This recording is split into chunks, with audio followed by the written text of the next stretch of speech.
It's time for a game of cribbage with Back with Jack. Wish him good luck, and we cut a low card. So this, what's going on here? I think we're looking at a7 or 2-7. Let's just go a7. Opponent gets 2 points for his heels. Start off with the king. We'll pair the 5. And we lead the 2. And see what happens. Double 6-5 queen for our opponent, so 6 points over there. And 4 points in the crib. Okay. Pretty average start to the game. What are we looking at now? 3-3-5-5-8 queen, no flushes. 6 points in hand.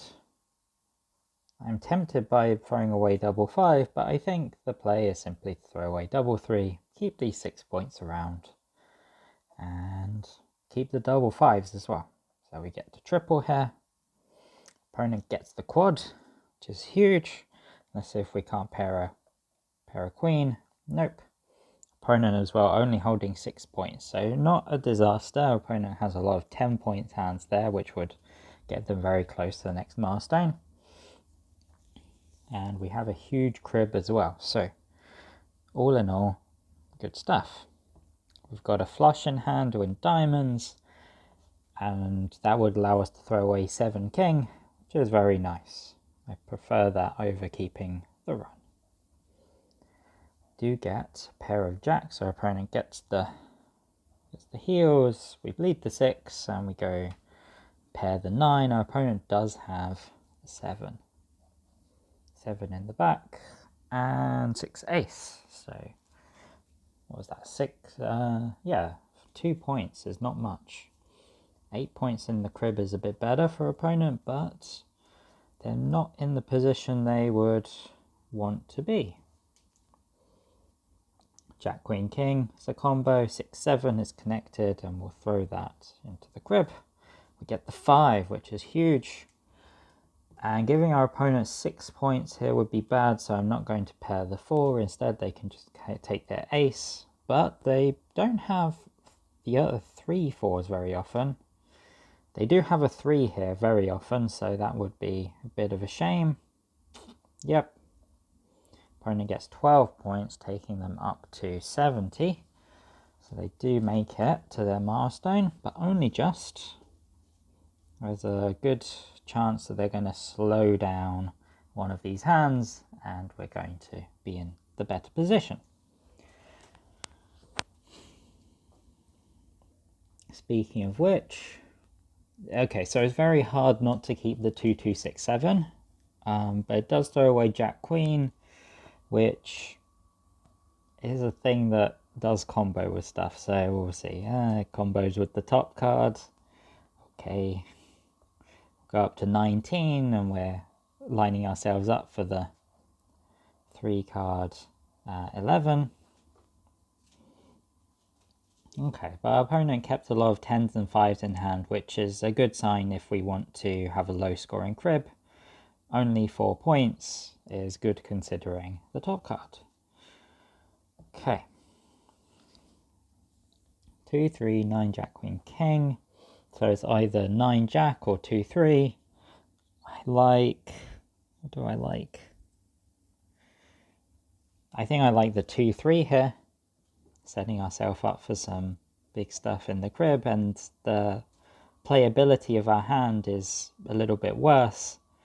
So, but it's okay because we are the dealer. Okay, they had a lot of kings. They had an 8 in their hand, so maybe they've got a 7 or a 6. They had the 7. So only 4 points for our opponent. Does mean they fall short of that milestone. And a huge crib. Whoa, slow down there. Slow down. Okay, what's this all about? We've got a 5. We should keep the 5. We've got 7 through 10, so we'll keep as much of that straight as possible, as much of that straight that's got the 10s in it. Opponent doesn't have as many 7s as normal because we threw away a 7. Okay, we're just going to take it up to 20. And so we're on 29, so we avoid the runs. The opponent can't go, so they're on 3s plus. And it seems like they've got 2 5s left. Okay, but that is a big hand for our opponent. That is going to put them on a nice score to go out, unless they get nothing in the crib just like that. So we are set. Okay, the question is, how should we play this? We are the dealer. Oh, this is actually quite tough. This is actually very tough. I'm just going to keep the points. Most of the time it doesn't make a difference. Sometimes it does make a difference. It's starting to look like it might make a difference. We have to get lucky. Hopefully they don't play a jack here, because that's quite scary.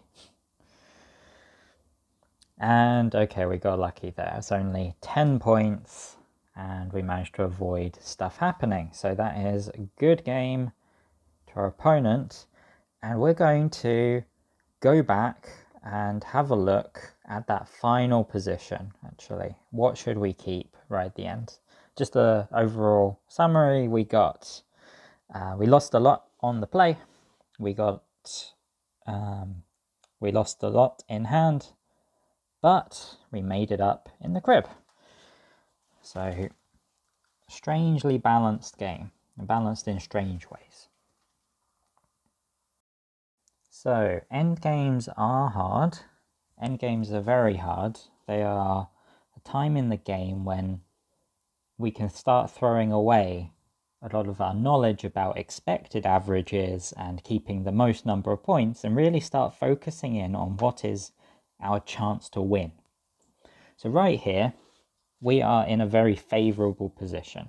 We're at 110 points. It's our crib, and our opponent is a bit behind where they need to be. They're currently at 105 points, 16 away.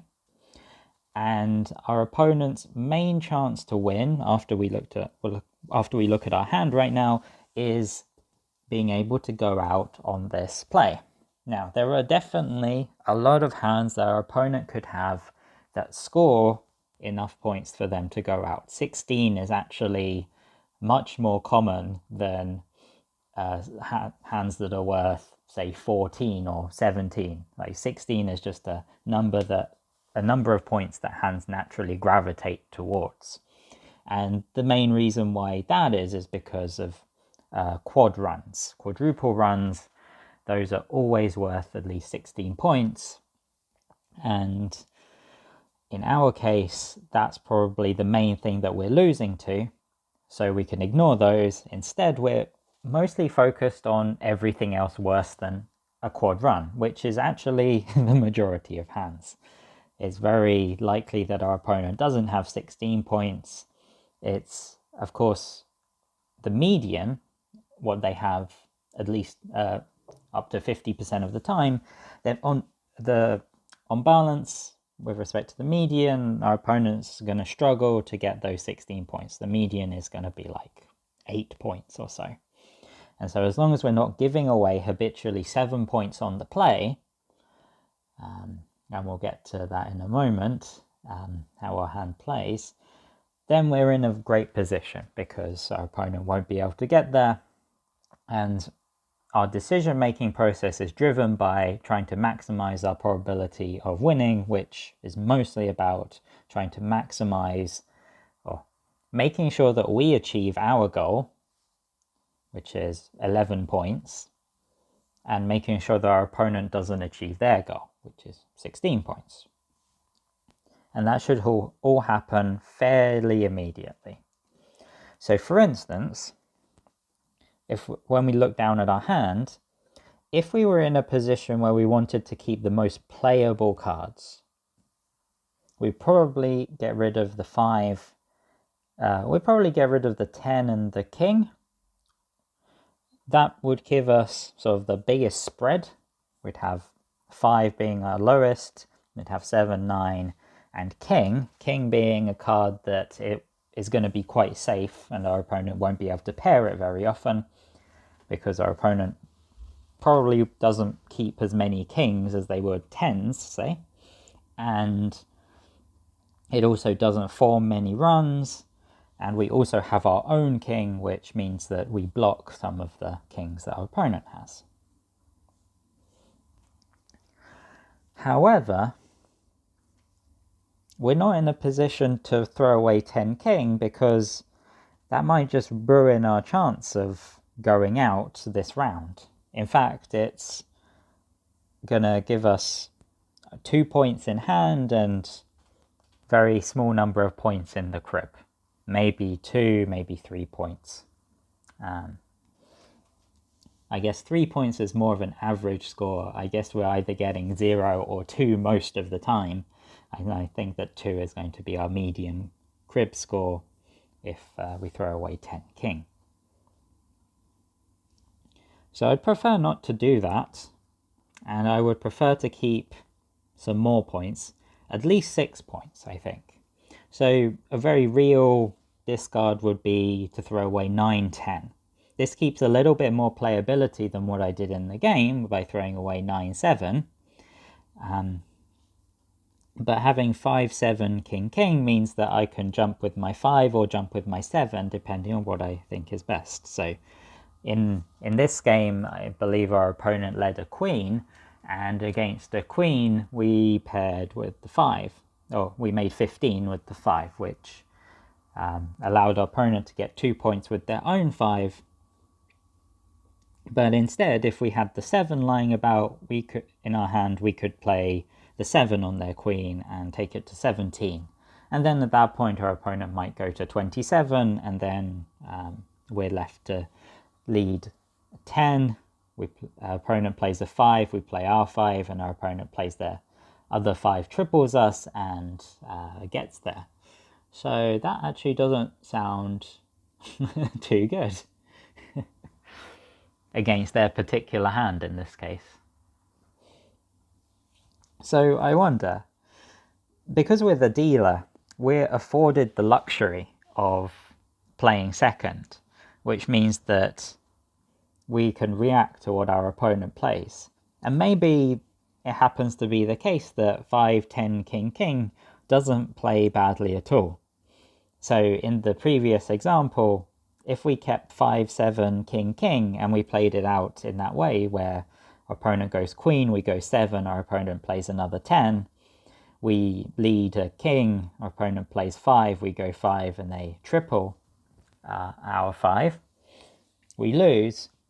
I guess we can make a slight adjustment to that play, because after our opponent goes 10, plays out 2 of their 10 cards, we know that in that current position we're so they would have 106, and our score doesn't really matter. Their best hand at that point would either be a double run that goes through the 10s they've played. We can discount that because that probably doesn't interact with our cards too well. But the other thing they could have is double 5s, and double 5s are more alive there because that would either give them 10 or 12 points.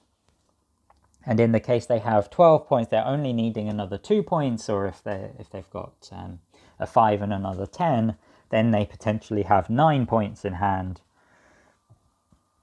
We also have to balance it out with what the top card is as well when that comes up.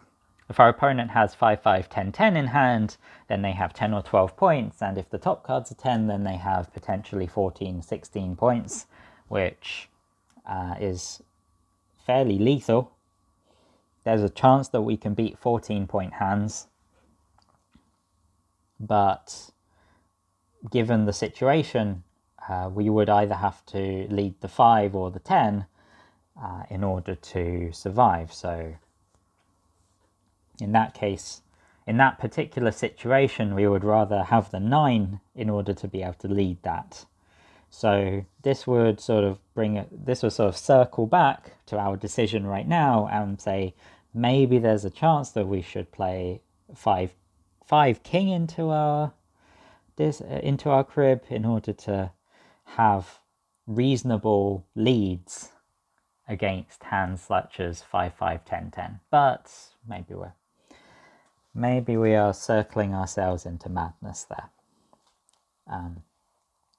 More likely is that our opponent, if they have 5 10 10, and a 10 doesn't come up on top, we can just lead the 5 and our opponent can pair our 5, but then once we jump with our 10, our opponent isn't getting any extra points other than the go, and that just about makes them miss. They would score 2 points for goes.